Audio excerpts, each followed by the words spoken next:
throughout the NBA playoffs, I think everyone was just looking at Indiana like, are they really about to advance? Like they're not gonna win this game. Yeah. Then they'd win. They make a comeback. They make it to the NBA Finals. Talk to me a little bit about their team. Were they the real deal this year? I think they're really impressive. I mean, they play their style no matter what.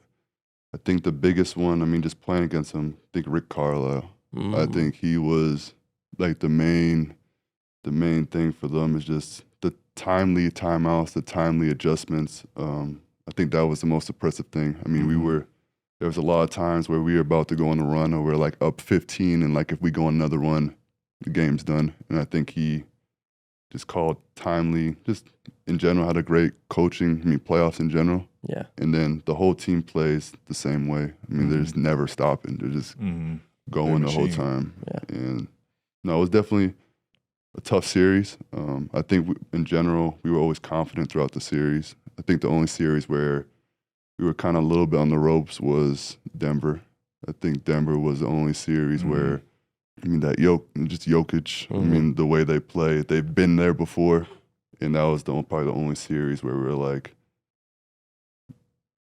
even if we do everything right, they probably still have a chance. Every other series, we were like, if we do the right things, we're good. Right. So You never want to see anyone get hurt, but when Tyrese goes down in that game 7, what was the energy like? Like, did you guys have any conversation about it? And I also want to know, was there a difference? Because I think Tyrese, he got a little bit of criticism not being as aggressive early. And in that game 7, he's battling an injury. He came out aggressive, and I think he knocked down 3 of 4 threes.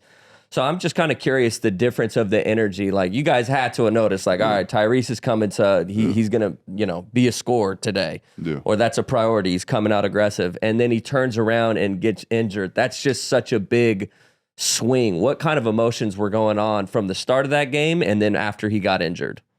I think, first of all, you feel for him. I mean, as competitive you are, you never want to see someone go through something like that.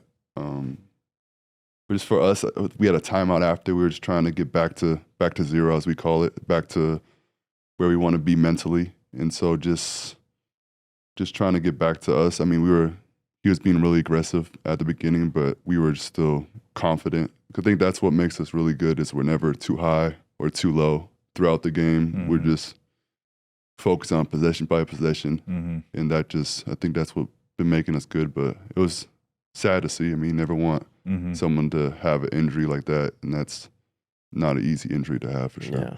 You mentioned being a wing, now having to change your role and your play style. At any point, did you doubt you would stick in the NBA or? I think the only time I really did that was probably my time in Denver. I think for me, for most of the guys that were backups to Jokic, that might be one of the hardest jobs to do. I mean, you're playing.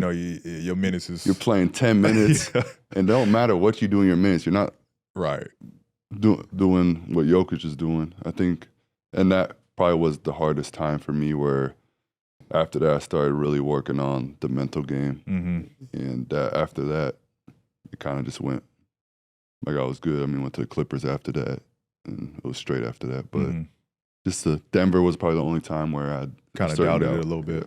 What's the biggest thing you picked up from Joker? Like watching all his greatness up close. He passing, he dribbling down the court, point guard, he doing it all. What did you learn? Please tell me. I think just his passing. I think I learned a lot. I mean, I could always pass before, but just the little details of kind of looking off guys with your eyes.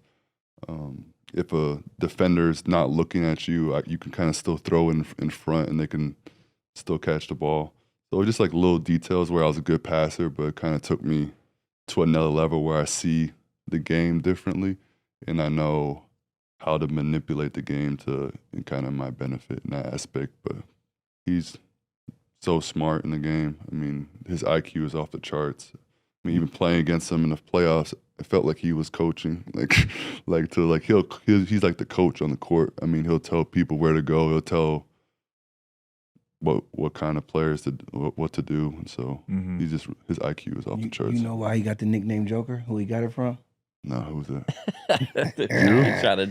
No, it wasn't him. Trust me. What's his name? Mike Miller. Mike Miller. About to say, do you know? I know. I Do just you forgot his remember? name. Yeah, Mike Miller. Who was it? What's his name? I just Mike forgot his Miller name. actually gave him the nickname because he couldn't pronounce his name and he was doing all this crazy stuff, so he just called him a joker.